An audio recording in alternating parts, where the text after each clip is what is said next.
je suis Céline Fournier, je suis ingénieure d'études au sein de l'Institut de recherche en santé digestive.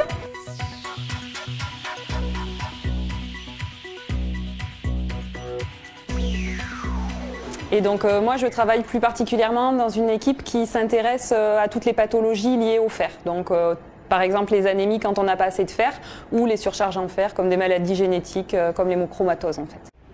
Dans cet institut, on est 80 personnes. On a l'habitude de recevoir plutôt des ados, je dirais, parce qu'on a l'habitude d'accueillir, dans le cadre de la semaine des sciences, en fait, des lycéens. On a dû s'adapter un petit peu pour les plus petits, c'est la première fois. Mais je dirais que finalement, c'était très interactif. Les enfants ont beaucoup participé. Enfin, on leur a fait plusieurs types d'ateliers sur le pH, l'acidité, tout ça. Nous, en tant que personnel, tout le monde s'est bien amusé en fait à participer aux ateliers. Donc, ils ont fait un atelier de microscopie où ils ont regardé donc au microscope des prélèvements des tissus, du cœur, du rein, du pancréas, du foie, de la rate.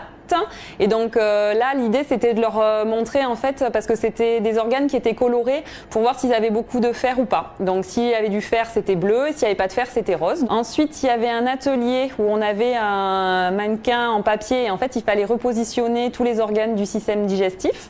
Donc là, c'était plus ludique, voilà, pour leur apprendre quand on mange, où est-ce que ça passe, tout ça, où est-ce que c'est digéré. Ensuite, il y avait un atelier, donc là c'était plus pratique sur finalement les gestes et les techniques qu'on utilise au laboratoire. Leur a présenté ça avec des petites billes aimantées, où du coup on leur a expliqué en fait comment nous, du coup, on centrifugeait ces petites billes ou comment on les remettait en mélange. Donc là c'était avec plutôt des outils qu'on utilise au laboratoire. Ensuite, ils ont fait un atelier main sale, main propre.